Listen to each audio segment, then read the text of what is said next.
Finalizing recruitment using Thermometer agent enrollment. At points during the end step and continuing to address more pain, you can roll out a symbolic thermometer and take a reading on the temperature of a candidate you wish to enroll as an agent in your territory. This thermometer technique is a means which allows you to measure the degree of the prospect's interest and how close they themselves are to signing up. Hey, I'm glad our schedules align, Chip, and that we've been able to meet. I appreciate that we've covered a lot of information, and there's still more to show you. Can you tell me, though, on a 1 to 10 scale where 1 is low and 10 is high, where you are regarding wanting to become a local cash card agent? If the prospect says he's an 8, 9, or 10 on a 10 scale, there's no need to finish your presentation. Consideration of subsequent pains just became irrelevant. Place your agent paperwork tabletop and proceed to enroll him. If the prospect is less than a 6, you have a problem. In our present scenario, the prospect has already said yes to you 3 times. He's agreed with you 100% 3 times. So why is he less than a 6? Did you push too fast? Did you perhaps assume he was 100% when he wasn't? Well, to find out what went wrong, just ask him. Oh, such a low rating. I'm a bit surprised, Chip. Based on what you told me so far, I'm surprised when you say you're a 4. Can you help me understand that? Then dial up your ears. Whatever the prospect then says will reveal deeper pain, new pain, or pain that your fulfillment step hasn't alleviated. Be patient. Listen and use simple questions to address this new, deeper, or unrequited pain. Pain relieving can be iterative, meaning that it can be reinitiated, restated, revisited, and redone as required. As long as you have the time and interest and your prospect's willing, by revisiting pain, you're only building a stronger case with this prospect you want to sign on. Because of all you've been through with a prospect who has made it this far and not been rejected by virtue of your own eliminative processes, your prospect will most usually be above a 6 at this point. The pivotal natural question now becomes one you've already thought of. Okay, Chip. What remains to be addressed for us to raise your score to 10? Whatever he states, he needs to see is what you show him, nothing more, nothing less. Following this presentation of what the prospect wanted to see, you can again check his temperature. On that 0 to 10 scale, Chip, has your position moved any? Unless the prospect is being insincere, he'll likely be moving upward the 10-step scale. On that basis, he'll arrive at an 8 or above, the upward point on his personal scale, which permits him to enroll. Although this may seem somewhat counterintuitive or weak, it's important to not now use some worn-out traditional question like, "Want me to write it up?" No, instead simply ask, "Well, what would you like me to do now?" This question, A, places the pressure where it belongs on the prospect, allows the prospect to tell you what to do, very much gives the prospect a sense of being in control, disables the prospect from ever charging that the rep forced him or put words in his mouth.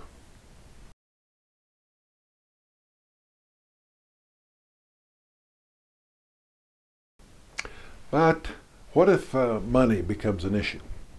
Even though Cash Card plainly publishes costs related to becoming an agent, and even though you probably covered such costs early on in an upfront agreement with your prospect, sometimes your prospect won't mentally coagulate the matter that it becomes implicative on them that they're the one who's going to have to be able to swing these costs in case they also didn't bring out that in that out in the money portion of the UFA or any get it out of the way early handling of the money topic you may have done. If at this point in your presentation you're experiencing a disconnect with a prospect you really want to sign up on a financial basis, go ahead and wrap up your presentation. Then seek the prospect's agreement that Cash Card will bring the solutions they're currently seeking. Instead of taking a 1 to 10 thermometer reading, try this approach. Chip, we earlier agreed that the modest cash card enrollment costs were within your reach. If I remember correctly, you said you were acquainted with these fees and you said you had money available. I think you'd be a tremendous asset for the local cash card territory and that you would generate some very handsome revenue for yourself. Do you think you wish to become a local agent? Or would you rather, like me, relocate and become a lead agent in another territory some distance from here, even though the fees are higher? Based on your feedback from the prospect at this point, either proceed to sign them up under a terms and payment arrangement, questioningly revisit the prospect for clarity regarding fees and fee necessity, or elect to pull the plug on the prospect. If a prospect was stringing you along only to see the full extent of your presentation or how you would handle ultimate declination, then you obviously have few reasonable or logical paths to follow at this time other than the one, exiting the situation. Make whatever arrangements you may wish as far as allowing the prospect to shake their piggy bank and get back to you, or you follow up with them at a prescribed, agreed to later point. As the situation recommends, optionally seek the prospect's verbal ratification that cash card will bring the solutions they're currently seeking. At some point, abandonment of a no-go prospect must ultimately be decided upon. If the need for that decision hasn't been identified here prior, or that decision hasn't been made, this fulfillment junction point here in the bottom of the ninth is where it occurs. Exit the situation. At your very first opportunity, find yourself some privacy and make notes of your handling of this prospect, identifying for yourself as best you can where control of dialogue or establishment of prospect intent failed so as to allow the unproductive dissolution of otherwise positive dialogue so late in the game. Learn from it and move on. Finalizing recruitment. At this point in professional presenting, nothing feels better than the way you feel right now. You found a suspect, turned him into a prospect, expertly worked with him in identifying and then resolving his pain. And now you're sitting in the presence of your latest agent recruit. So, what happens next? If you've been trained traditionally, you've been taught that your next move is to shut up and run. Traditional trainers have been teaching for years that once you get the signature on the dotted line, you clear out. After all, they say, continuing to talk could be destructive to your latest deal. The deal is done, they continue, so leave it alone. They would have you believe that the only thing remaining to do is pack up and get out. Just shake hands and split. But cash card poses the musical question, what's the hurry? This isn't a sale. This is just the start of the mutual future to be somewhat shared between you and your new hand-picked prospect. Perhaps the traditional presenter's dog and pony show would be punctuated with enthusiastic antics that break ice, release tension, and distract the prospect. But that's not what we're after here. But because of their thin presentation, which was based only on features and benefits and never included eliciting the prospect's real needs, they have to be in a hurry and they'd better be for getting out of there.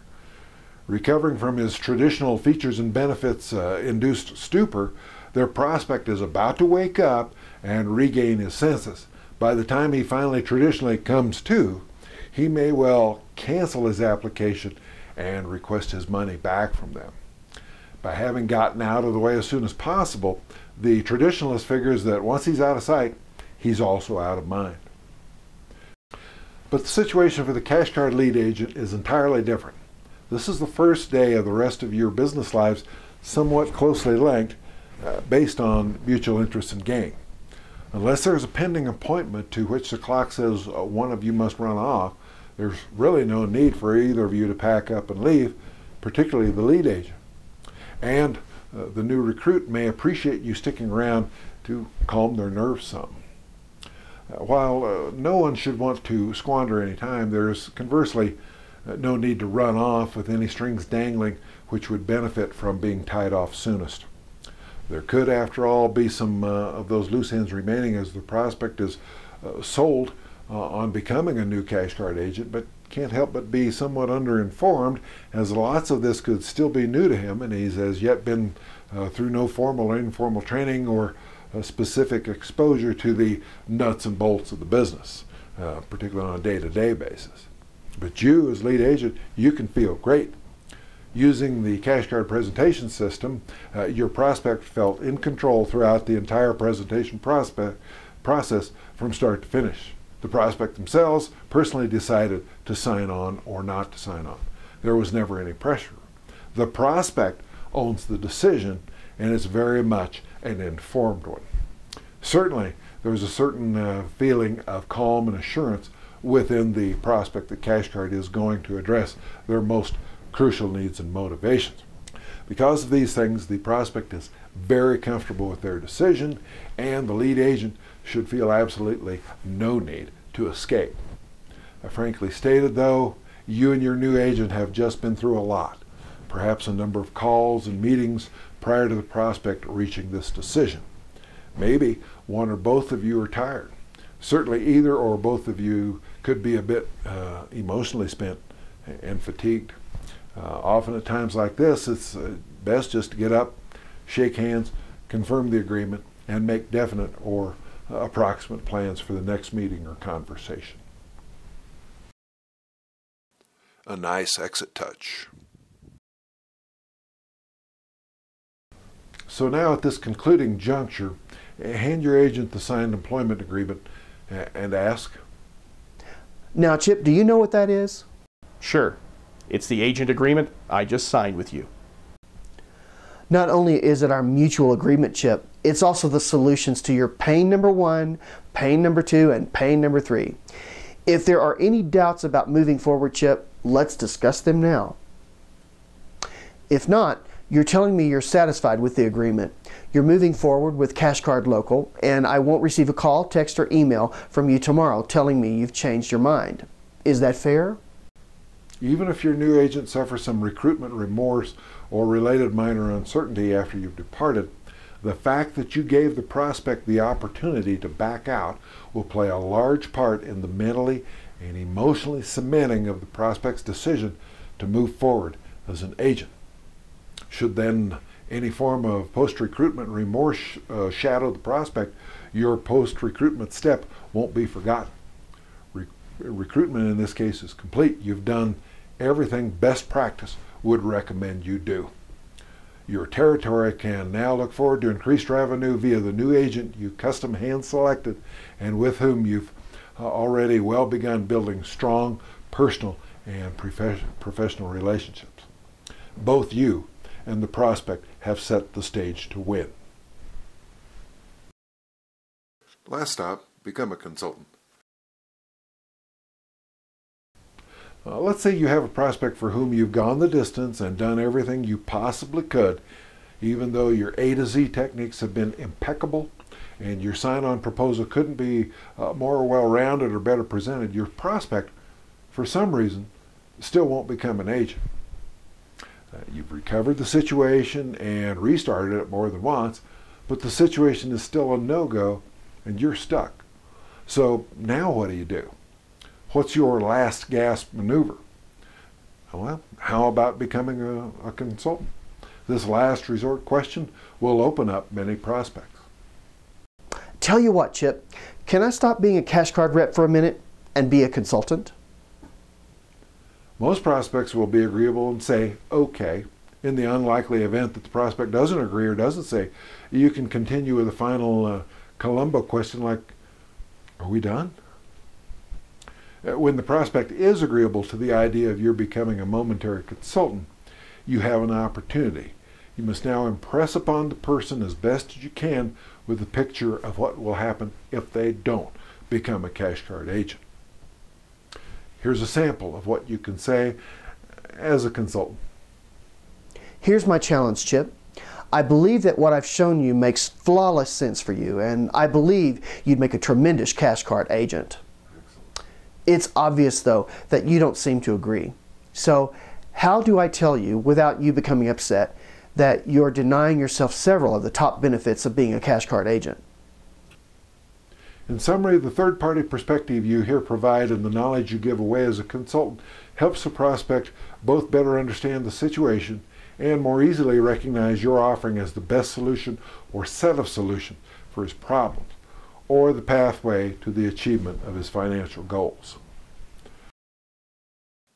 Handling sign-up shortfalls. When you find yourself unable to sign on an agent prospect you really want, what will you do? Will you assess the situation? Will you be able to grant yourself the favor of reviewing the dialogue with the prospect so you can learn from that review? Surely it's well outside the limits of most humans to mentally record all dialogues and situational goings-on. It is possible, though, to capture the reasons why the prospect wouldn't sign on or what might have led to their decision. You can then use those items to add any needed strength or refinement to your prospect approach and your presentation as fitting. It becomes a process, though, of learning from certain unsought outcomes as well as one's mistakes. Even if the prospect is a garden variety putz, there's no need pointing the finger of blame at them. Maybe just add avoid putzes to your prospect evaluation criteria. Do yourself the favor of both learning from the mistake and adding it to your presentation toolkit. Even if you personally accept the blame by thinking things like, he was never serious, or he misled me all along, or he was a jerk, or she just was already committed elsewhere and just couldn't decide, these keep to yourself internalized statements will serve to limit how much you can learn and improve. Besides, accepting a no frees you up to pursue more viable opportunities. Learn to take responsibility. Resolve to ask better questions. Find out what happened relative to the prospect's former career pursuits. Once you know what the possible roadblocks were, you can decide on a course of action that better serves both yourself, your recruitment activities, and your future prospects. You find you'll have more control over your dialogue and presentation efforts, and the economic results will be more gratifying.